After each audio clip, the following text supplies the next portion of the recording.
করছি আজ most important video উপরে ডিসকসন করা কমেন্ট করে কৌলে স্যার ঈশ্বর জনে যুবক মানে তার বিষয়বস্তু আলোচনা করতু লং কোশ্চিন মানে নেই আসন্তু তো বর্তমান দেখুন আজ আমি ঈশ্বর জনে যুবক এটা গোটে নাটক বহুত চর্চিত নাটক বহুত ইম্পর্টাট সিলেকশন কোশ্চিন আপনার এক্সাম যে অছি আগুক নিহতি ভাবে এই ভিডিও সমস্তে লাস্ট তক দেখবে কী বহুত হেল্পফুল হয়ে পার মু আপনার টিকি নিখিকি বুঝাইদেবি তার কনসেপ্ট ক্লিয়ার করেদেবি তা সহ কোণ কোশ্চিন আসব তা আপনার মানে সজেস্ট করে কহিদেবি তো যে এক্সাম হচ্ছে নিহতি দেখবে +3 4th সেমিস্টার ওড়িয়া অনর্স পিলা কোর পেপর 9 রয়েছে আউ গোটে নাটক যে সাগর মন্থন মু আপনার পড়ি সারি তার অছি কিংবার অছি ঈশ্বর জনে যুবক লেখক হচ্ছেন কি কার্তিক চন্দ্র রথ কার্তিক চন্দ্র রথ এটা বহুত ইম্পর্টাট আপনার কোশ্চিন দেখুন প্রথমে মানে তার কনসেপ্ট ক্লিয়ার হুম কোণ অছি এই নাটকের কোণ মানে বিষয়বস্তু কোণ অছি তাহা মানে ক্লিয়ার হুম প্রথমে তা মানে যা বি আসবে কোশ্চিন আপনার লেখিপারে তো চলতু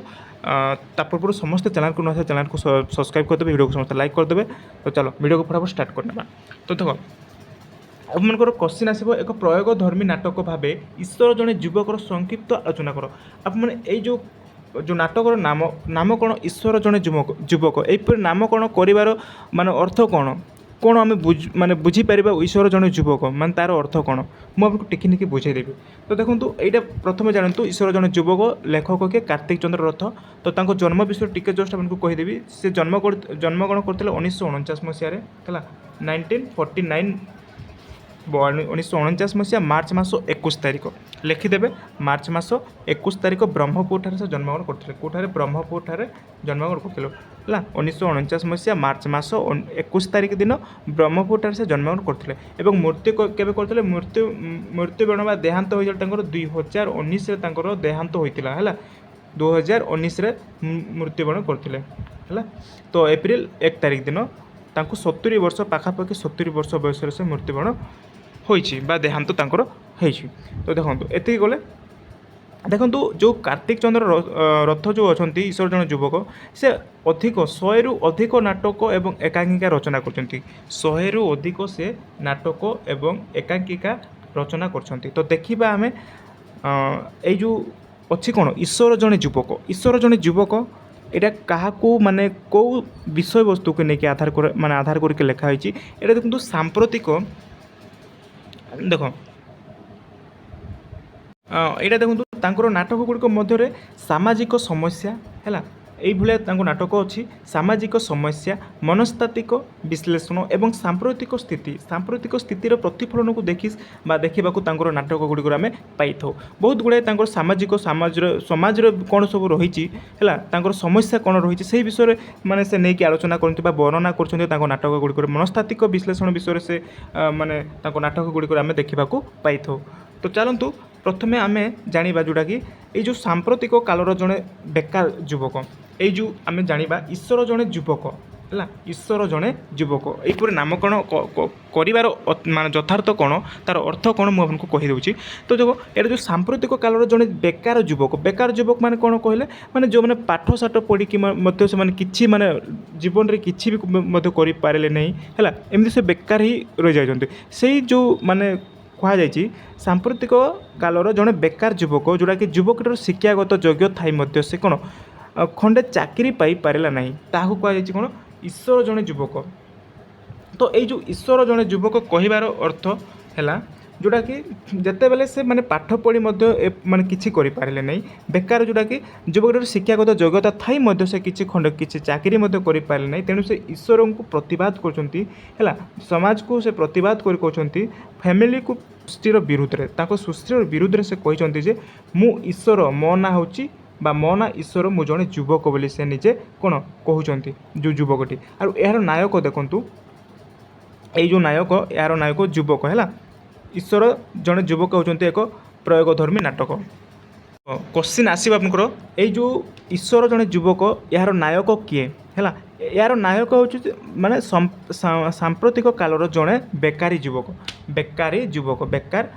বেকার যুবক হচ্ছেন মানে এই যে নাটকর কোণ নায়ক হচ্ছেন বেকারী যুবক সাম্প্রতিক কালর জনে বেকারী যুবক হল এর নায়ক বুঝিপারে এটা মনে রাখবে। তো ଏବେ ବର୍ତ୍ତମାନ ବୁଝିପାରିଲେ ମାନେ ଏଇ ଯେଉଁ ନାମକରଣ ଏହିପରି କରାଯାଇଛି ଯେ ଈଶ୍ୱର ଜଣେ ଯୁବକ ଏହିପରି କରାଯାଇଛି ଯେ ସେ ଜଣେ କ'ଣ ଜଣେ ଯୁବକଟି ସେ ଶିକ୍ଷା ତାର ଶିକ୍ଷାଗତ ଅଛି ତାର ଯୋଗ୍ୟତା ମଧ୍ୟ ଅଛି କିନ୍ତୁ ସେ କ'ଣ ଖଣ୍ଡେ ଚାକିରି କରିପାରିଲେ ନାହିଁ ହେଲା ଖଣ୍ଡେ ସେ ଚାକିରି ମଧ୍ୟ ସେ ଖଣ୍ଡେ ଚାକିରି କରିପାରିଲେ ନାହିଁ ତେଣୁ ତାଙ୍କର କ'ଣ ତାଙ୍କ ପରିବାର ସଦସ୍ୟଙ୍କ ସବୁ ଆଶାର କେନ୍ଦ୍ରବିନ୍ଦୁ ଥିଲେ ସିଏ କିଏ ସେ ଜଣେ ଈଶ୍ୱର ଜଣେ ଯୁବକ ଥିଲେ ସେ ସମସ୍ତ ପରିବାରର ସମସ୍ତଙ୍କର ଆଶା ଥିଲା ଯେ ସେ କିଛି କରିପାରିବ କିନ୍ତୁ ସେ କିଛି କରିପାରିନାହାନ୍ତି ଜଣେ ସେ ଚାକିରିହୀନ ହେଲା ସେ ତା'ର ଯୋଗ୍ୟତା ଥାଇ ମଧ୍ୟ ସେ କିଛି କରିପାରିଲେ ନାହିଁ ତେଣୁ ସେ ମାନେ କହୁଛନ୍ତି ଯେ କାହାକୁ କହୁଛନ୍ତି ଈଶ୍ୱରଙ୍କୁ କହୁଛନ୍ତି ମାନେ ବିଦ୍ରୋହ କରୁଛନ୍ତି ବା ପରିବାରଙ୍କ ସହିତ ସେ ବିଦ୍ରୋହ କରି ବ୍ୟକ୍ତିଗତ ଭାବରେ ସେ କହିଛନ୍ତି ଯେ ମୁଁ ଈଶ୍ୱର ମୋ ନାଁ ଈଶ୍ୱର ମୁଁ ଜଣେ ଯୁବକ ହେଲା କିଏ କହୁଛନ୍ତି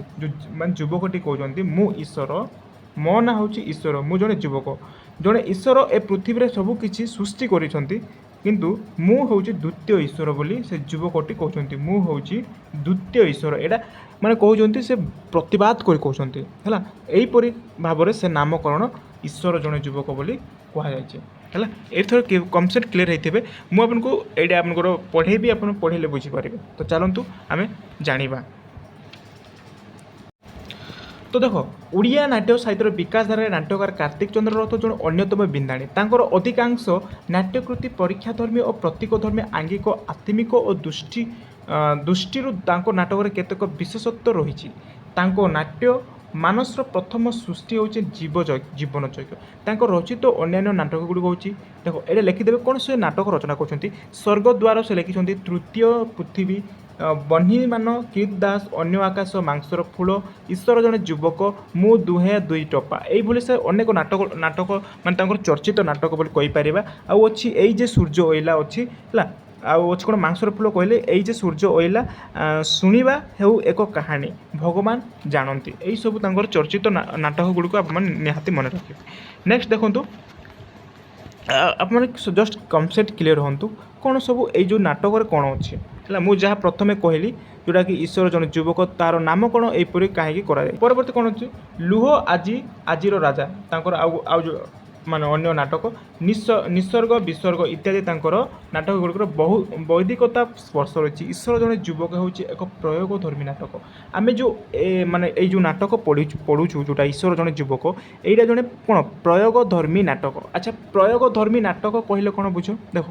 प्रयोगधर्मी नाटक हूँ एपरी एक नाटक जो थे नुआ पद्धति एवं कहानी कहबार नूतन ढंगर प्रयोग कराए बुझीपारे ये जो आम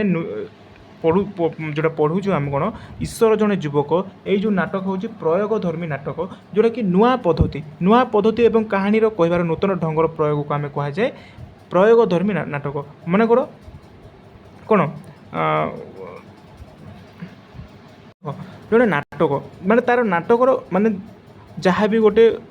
अच्छी तार किसी परिवर्तन करने को निहाती से जो नाट्यकार निहाती से चाहूए तो प्रयोगधर्मी नाटक ये नाटक जो कि नुआ पद्धति नुआ कहानी नूतन ढंगर प्रयोग कराए एवं ता पारंपरिक नाटक धारा को बदलैवा से चेष्टा करे यहाँ आम कहीपर कौन प्रयोगधर्मी नाटक है नेक्स्ट देखो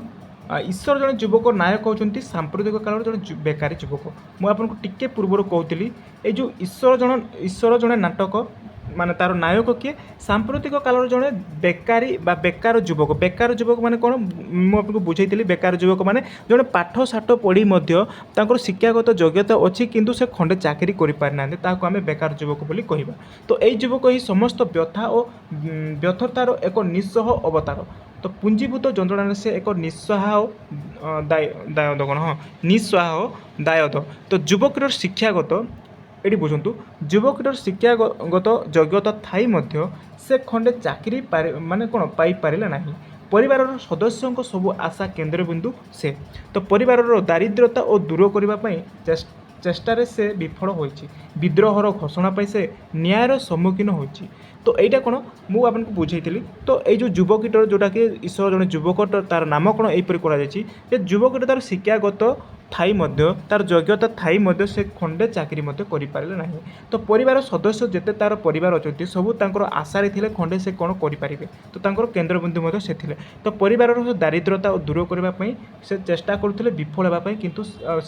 से चेष्टार से विफल हो जाती है बहुत चेष्टा करते किंतु से विफल हो जाती से चाकरीहीन बेकारी ही से रही जाती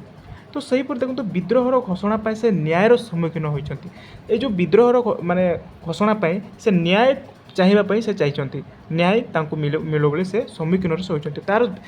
तार से विद्रोह व्यक्तिगत सत्ता विरुद्ध से निज परिवार तथा समाज स्थिति विरुद्ध में एपरी स्वयं ईश्वर तांको सृष्टि विरोध में तेणु से घोषणा कर ईश्वर मो ना ईश्वर मु जड़े युवक तो ये जो ईश्वर मु जड़े ईश्वर से कहीं माने कहते देख तो जिते माने से योग्यता थाई मध्य शिक्षागत माने थाई मध्य से चाकरी खंडे करि पारले नहीं किंतु से कौन कर विद्रोह घोषणा कर न्याय पाइबा समाज को न्याय माने विद्रोह कर ईश्वर को से एपर ईश्वर को सृष्टि विरोध में से कहते जे से घोषणा कर कहते मु हूँ ईश्वर मो ना हूँ ईश्वर मु जड़े युवक बोली से कहते से युवकटी तो जड़े ईश्वर ए पृथ्वीर सबकि सृष्टि कर मु आज द्वितीय ईश्वर साजे पृथ्वीर सबकि ध्वंस करदेवी बोली किए से जो युवकटी कहते जो माने बेकार युवकटी से एठारे विरोध करके कहते है तो ये पृथ्वी को ध्वंस करदेवी तो युवकटी कही संपूर्ण प्रत्याख्यान मोर धर्म पृथक एक समृद्ध पृथ्वीर सृष्टि भिन्न एक सुस्थ समाज है सुस्थ समाज गठन पर अन्य एक सुंदर मनुष्यर जन्म पर ध्वंसर अपहार्य तो परवर्ती देखिए तो निज परिवार को देख से कौन हो से निज परिवार को से निजर शत्रु बोली मन कर जेहेतु से प्रतिवाद कर चाकरी पाई माने योग्यता पाई शेष से कौन हो श्रीकृष्ण अवर्तीन होती युवटी को साहस देवाई तो यही सब माने जिते से युवकटी यहपर जे माने करुँच तो जिते बेले शेष में कौन होना श्रीकृष्ण अवर्तीन माने श्रीकृष्ण आसी युवकटी को साहस देवाई से जागृत होती साहस से दौरान जागृत हो निज मध्य शक्ति संचय कर अस्त्र धारण करने को से युवकटी को उत्साहित कर किए श्रीकृष्ण भगवान श्रीकृष्ण तो युव समाज नेतृत्व नहीं एक समृद्ध पृथ्वीर सृष्टि यथायोग्य चेष्टा करने को श्रीकृष्ण युवकटी को प्रेरित कर देखु माने आप माने निराश हूँ जहाँ भी आप मैंने चेष्टा कर थे जदि न हो आउ थे चेष्टा करूँ दुई थर जदि न हो आउ थे चेष्टा करूँ निश्चय भाव में आप सफल निश्चय गोटे दिन पाइबे तो सही कथा ये श्रीकृष्ण आसिक प्रेरणा माने कौन माने शिक्षा देते बाट देखते युवकटी को कहते युवक माने कौन तांकर श्रीकृष्ण को प्रेरित कर आसिक जिते युवक जो माने जो काम कर माने यही जो मु पृथ्वी को नष्ट कर द्वितीय ईश्वर बोली जो माने तांकर योग्यता थाई से चाकरी खंडे पाई पारे नहीं से विरोध करके ईश्वर को कहते विरोध करके समाज वाले को कहते विरोध करके से परिवार वाले मन को से कौन घृणा करपरी भाव से मु द्वितीय ईश्वर बोली एठारे से युवकटी घोषणा कहते एवं यही पृथ्वी को मु नष्ट करेंगे बोली से कहते तो यही समय कौन होना श्रीकृष्ण आसुंच कौन प्रेरित कर तुम कौन कहते कौन कि जागृत हो निज मध्य शक्ति संचय कर अस्त्र धारण करने को से युवकटी को उत्साहित कर श्रीकृष्ण है तो यहाँ बहुत इम्पोर्टाट जड़े माने माने जड़े समाज को केमती वार्ता दूसरी है यहपरी युवपीढ़ी में माने जोटा आपंकर कौन जहाँ भी आपंकर विफल हो जाऊँगी से निराश होकर पड़ जाती तो यहाँ बहुत बढ़िया माने समाज प्रति वार्ता दौरान माने कार्तिक चंद्र रथ बहुत बढ़िया माने बुझिले आपको बहुत भल लगे आशा कर बुझी पारे है तो माने नेक्स्ट क्लास मन को तार गोटे लंग क्वेश्चन मन को लेकिन आसबि केमी लिखे यहाँ माने थिला कौन माने ईश्वर जन युवक यह नाम कौन कहीं क्वेश्चन आसे आप लिखिपारे तो आशा कर किसी मात्रा बुझीपारे जब बुझीपार वीडियो भल लगे तो वीडियो समस्त लाइक करेंगे चैनल को सब्सक्राइब करते मुझे वीडियो रखुच्छी धन्यवाद।